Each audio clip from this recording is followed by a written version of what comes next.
యమునా పాఠక్ గారు విశ్వ హిందూ రక్షా పరిషత్ జాతీయ అధ్యక్షురాలు గారు ఇక్కడ మనతో ఉన్నారు. వారిని అడుగుదాం. ఈ సమస్య మీద ఆమె ఎంతగానో పోరాడారు. మేడం, ఇప్పుడు మనం అర్చకుల సమస్యలు మీ దృష్టికి వచ్చినవి ఏంటి? అసలు తెలంగాణ ప్రభుత్వంకి చిత్తశుద్ధి కనిపిస్తుందా? ఇంకా ఏం జరగాల్సి ఉంది?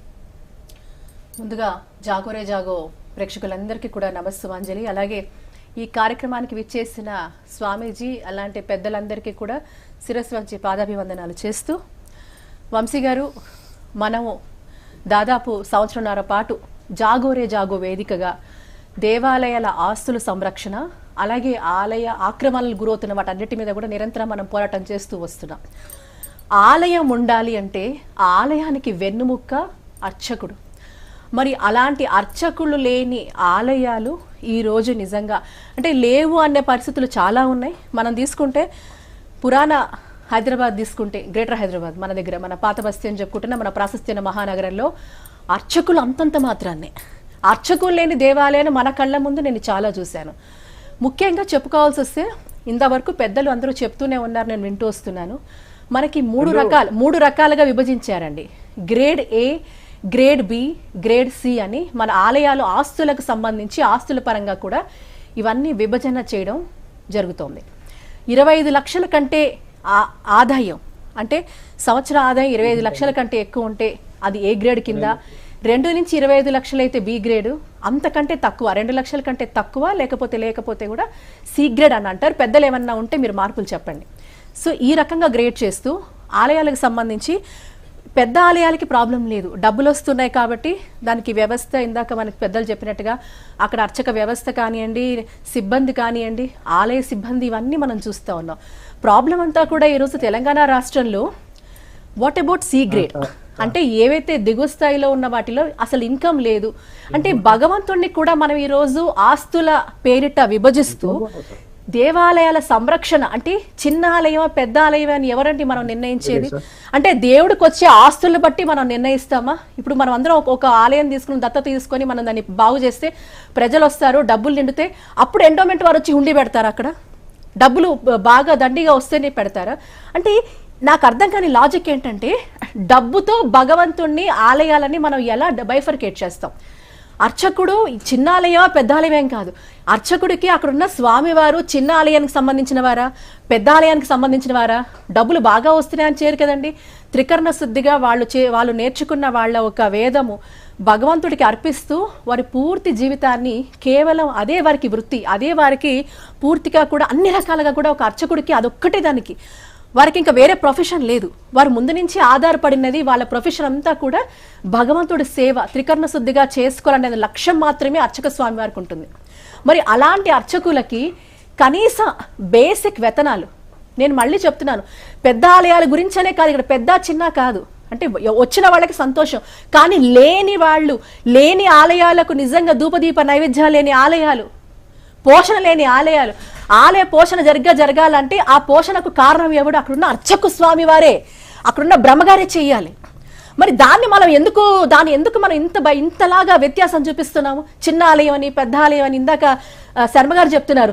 ప్రైవేట్ ఆలయాలలో అయితే ఇంకా దిక్కుతోచని పరిస్థితి.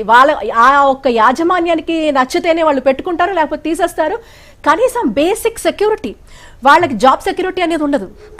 ఇక్కడ నేను ఎలా అంటున్నానంటే, అర్చకులు పడుతున్న ఇక్కట్లు అంతా ఇంత కాదు. అది మనం ఆ మానవతా కోణాలను ఎందుకు చూడలేకపోతున్నాం? ప్రతి ప్రొఫెషన్కి మనం అంత ఇంపార్టెన్స్ ఇస్తున్నామే, అర్చక వృత్తికి ఎందుకు మనం ఇంపార్టెన్స్ ఇవ్వలేకపోతున్నాం? బేసిక్ వేతనాలు సరిగ్గా లేవు. నిజంగా వయలేషన్ ఆఫ్ హ్యూమన్ రైట్స్ అంటాను వాళ్ళ పట్ల. మానవ హక్కుల ఉల్లంఘన జరుగుతోంది వారి పట్ల. బేసిక్ పే ఉండదు, వాళ్ళకి హెల్త్ ఫెసిలిటీస్ ఉండవు, హెల్త్ కార్డులు ఉండవు, వాళ్ళకి హౌసింగ్ ఉండదు, వాళ్ళ పిల్లల చదువులకు కనీసం కూడా, ఎందుకంటేనండి వీళ్ళంతా మళ్ళీ ఫార్వర్డ్ క్యాస్ట్ కిందకి రావడం వల్ల కూడా, ఇకనామికలీ బ్యాక్వర్డ్ క్లాస్ కిందకి రావడం వల్ల కనీసం ఏదైతే రిజర్వేషన్స్ ఉండాలో అది కూడా అప్లై అవ్వటం లేదు వీళ్ళకి. వాళ్ళ పిల్లల చదువులు కానివ్వండి, ఒకప్పుడున్న ఖర్చులు చూస్తే ఇప్పుడున్న ఖర్చులు చూస్తే స్టాండర్డ్ ఆఫ్ లివింగ్ పెరుగుతోందా? కాస్ట్ ఆఫ్ లివింగ్ పెరిగిందా? మరి ఈ యొక్క ఇదంతా ఎలా తట్టుకోగలుగుతారు? ఇందాక స్వామీజీ వారు చెప్తున్నారు 3 హత్యలని చెప్తున్నారు, ముగ్గురు చచ్చిపోయారు వాళ్ళు. హత్యలు కాదు, అది హత్య అంటాను నేను. ఈరోజు సమాజము వాళ్ళని హత్య చేస్తోంది అంటున్నాను. కనీసం మానవత భావాలు లేకుండా మానవ హక్కుల ఉల్లంఘన చేస్తూ ఈ రోజు సమాజమే అర్చకులని హత్య చేస్తుంది అంటాను నేనైతే. వాళ్ళ ఆత్మహత్యలు కావు, అక్కడ ఆత్మఘోష. ఆ ఘోష ఎంతమందికి వినపడుతుందండి? ఎంతమంది ఈ రోజు నిజంగా ఎవరిని వెళ్ళి చెయ్యి జాచి అడగలేక, నాకు అన్నం పెట్టండి అడగలేక, ఎందుకంటే ఆస్వాదించే చెయ్యి అడగలేకపోతుంది.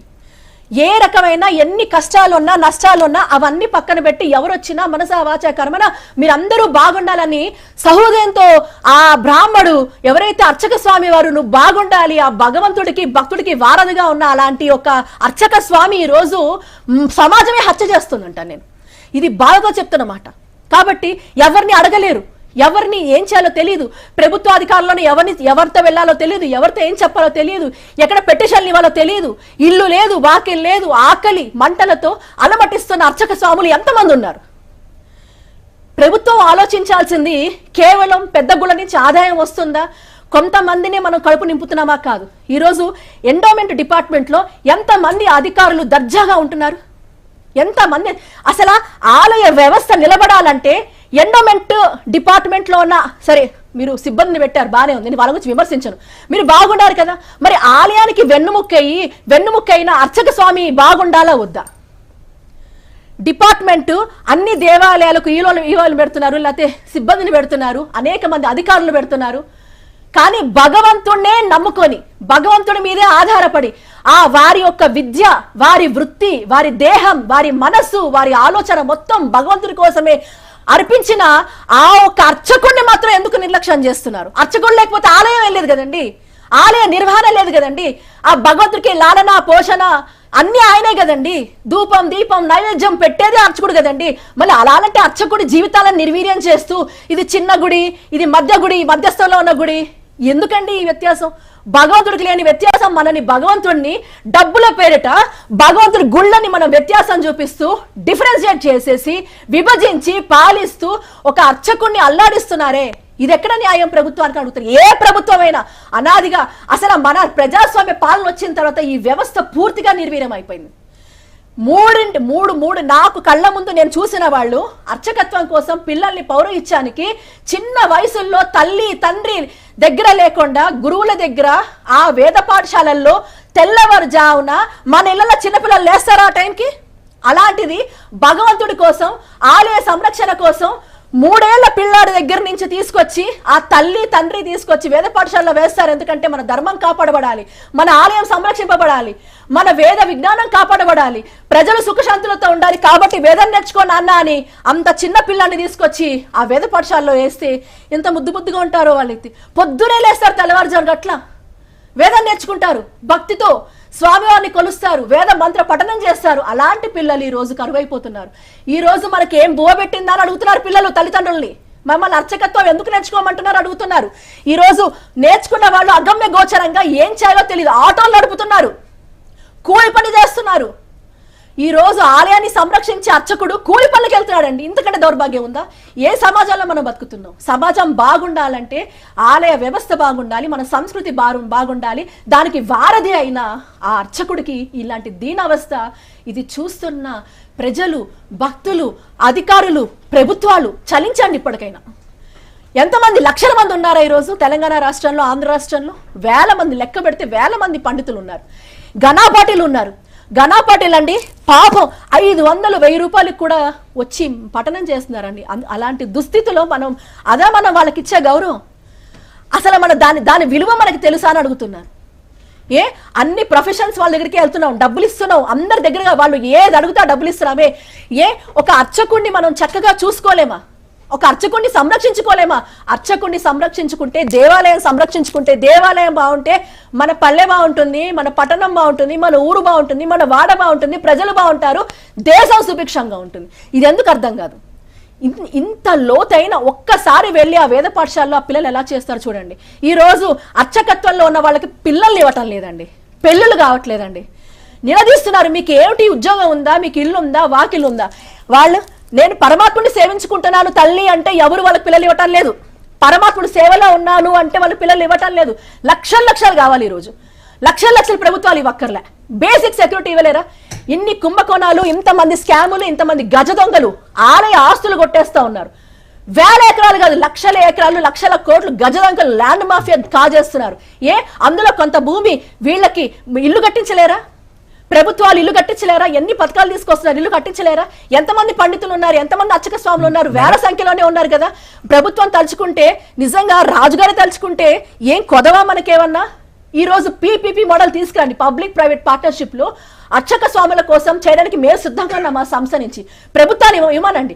అర్చకులకి పెన్షన్లు కానివ్వండి, అర్చకులకి హౌసింగ్ కానివ్వండి, మెడికల్ ఫెసిలిటీస్ ఇవ్వడానికి మా సంస్థ సిద్ధంగా ఉంది. మా లాంటి వాళ్ళు కోకొలలుగా ఉన్నారు. ప్రభుత్వాన్ని ఆఫర్కి రమ్మనండి, ప్రభుత్వాన్ని రమ్మనండి. Ask for PPP model, public private partnership మోడల్లో ప్రభుత్వానికి మేమేం భారం చేయాలనుకోవట్లేదు. ప్రభుత్వం ఒక స్టేక్ హోల్డర్ మాత్రమే, కానీ ప్రభుత్వం దగ్గర చట్టపరంగా ఒక పవర్స్ ఉన్నాయి. అలాంటి పవర్స్ ని సద్వినియోగం చేసుకోండి. ఈ రోజు అర్చకులని మాకు ఇవ్వండి అని అడగక్కర్లేదు. మా లాంటి వాళ్ళు చాలా మంది సిద్ధంగా ఉన్నాం.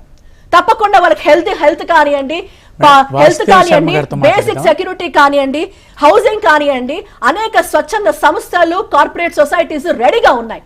మేము సిద్ధంగా ఉన్నాం. కాబట్టి ప్రభుత్వానికి కావాల్సిన చిత్తశుద్ధి, హోలిస్టిక్ ఐడియాలజీ, హోలిస్టిక్ అప్రోచ్ ఉంటే ప్రభుత్వాలు చిరస్థాయిగా ప్రజలు గుర్తుపెట్టుకుంటారు.